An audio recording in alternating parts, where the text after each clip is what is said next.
So we have quite a diversity of actors here in, adopting different approaches to project development, and Eskom as the heavyweight in the region. Willem, when you go to look to develop projects across borders, of course you have a wide set of criteria that you have to look at, starting off with the environment and the frameworks for the sort of agreements that you need to put in place. You're invariably talking to a counterpart government in a very direct and detailed way, and then you have to make the call as to when and how to bring in the private sector in a partnership. So maybe you could talk a little bit about that. Yeah, thank you. For the record, I should say that Eskom is paying my salary, and that's how far my relationship with Eskom holds. I'm really focusing cross-border. That's my passion, to advance cross-border projects. I've been 35 years in Eskom and about 20 years of that active in the region. So I know all the utilities, I know all the challenges, and hopefully I will be able to shed some ideas on what we can do.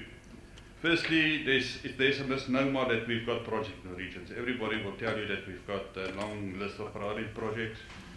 In my mind, it's not projects, it's a lot of initiatives, a lot of ideas, and that's linking to the standardization so that we can get on the same page, understanding exactly what we need to do to advance projects. As you know, that Eskom is one of the sister utilities in the Southern African Power Pool Organization. It's something reporting to SADC, which is very important. And yes, we struggle with the advancement of projects or get them to financial close because we have different understandings. And I'm very pleased to announce that we've obtained support from the World Bank to establish a project advisory unit in Southern Africa, with a transaction advisor, chief transaction advisor, procurement specialist, financial specialist, environmental specialist. And one of the main objectives is then to standardize, so that wherever you want to talk in the life cycle of any project, we'll all be on the same page in Southern Africa. So I think it's very important.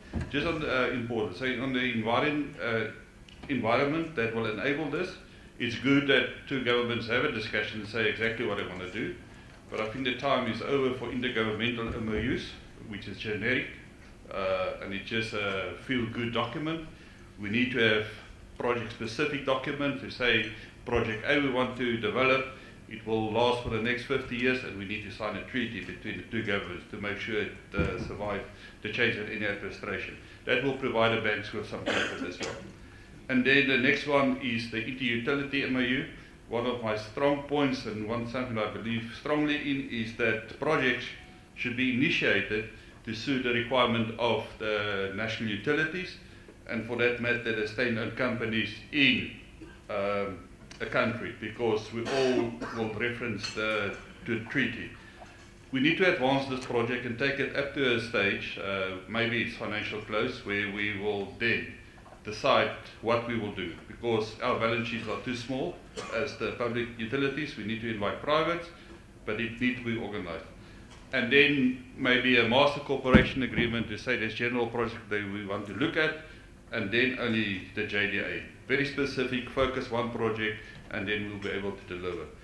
And after we solicited input from the privates, that's where we will do the shareholders agreement and advance the project. And yes, what's Eskom's interest, considering all our challenges in South Africa, across the border? We don't have hydro and gas in South Africa. Very important that we need to get access to those two resources. And we've got an approved Africa strategy for Eskom. And we do pursue, allowing us to pursue equity, O&M, and of course the offtake. Everybody is looking at us for offtake because we are biggest, but we do believe that we have a developmental role. So whatever project we do in the region, we need to do it in partnership with the local utilities so that there is a win-win solution for both countries. Thank you. Thanks very much, Willem. Doing business in Africa, you can't afford to be without Africa Investor.